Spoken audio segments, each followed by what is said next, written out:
Throughout history, white supremacy has been a long-standing issue. Today, let's explore the racial disparity seen between whites and blacks, specifically in the criminal justice system, that we are still seeing today. As we know, there are many things that influence our perspectives, with the media being a significant one. According to the American Journal of Political Science, a man by the name of Ettman did a study of local news broadcasts in 1992. He found that violent crimes committed by blacks made up a considerable amount of coverage, mainly featuring blacks. More importantly, black criminals were portrayed in a more negative way compared to white criminals. They were shown more as suspects, who were depicted as physically threatening. Blacks were also more likely to go unnamed, to be seen in handcuffs, and were less likely to speak for themselves. These findings strongly suggest that the media contributes greatly to the negative stereotyping of blacks. This stereotyping often leads to cops assuming that all blacks are guilty or dangerous.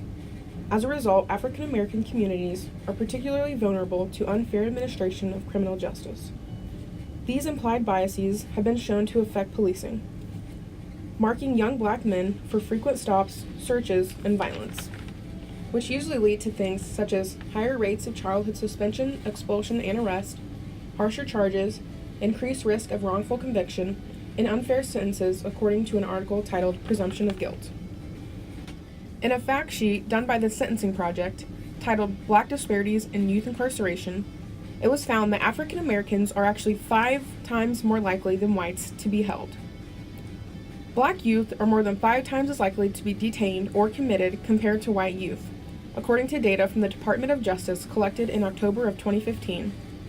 Racial and ethnic disparities have long plagued juvenile justice systems nationwide, and the new data shows that this problem is only increasing.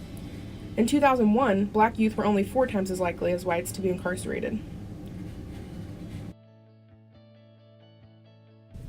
In 2017, 2 black men by the names of Alton Sterling and Philando Castile fell victim to incidents of police violence, with both ending very tragically.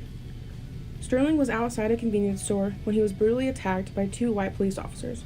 Seconds later, he was shot dead for resisting arrest when he had no idea what he was even being arrested for. Castile, on the other hand, was in the car with his wife and 4-year-old daughter when a police officer pulled him over for a broken taillight. When the officer asked for his license and registration, he warned him that he had a licensed firearm on him. As he went to reach for his license, the officer got nervous and fired off a shot into the car. As the mother and daughter are screaming and crying, backup arrives, pulling Castile out of the car to perform chest compressions. Castile lost his life that day as a result of fear and miscommunication. Unfortunately, many stories end up like these 2, with innocent lives being taken. I believe that in order to solve this, we need to better train our officers to handle situations in a safe manner. We need officers to see the use of force as a last resort, not an immediate go-to.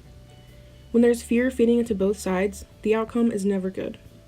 Police are afraid that blacks are all bad people and criminals, and blacks see the police as the opposite of protectors.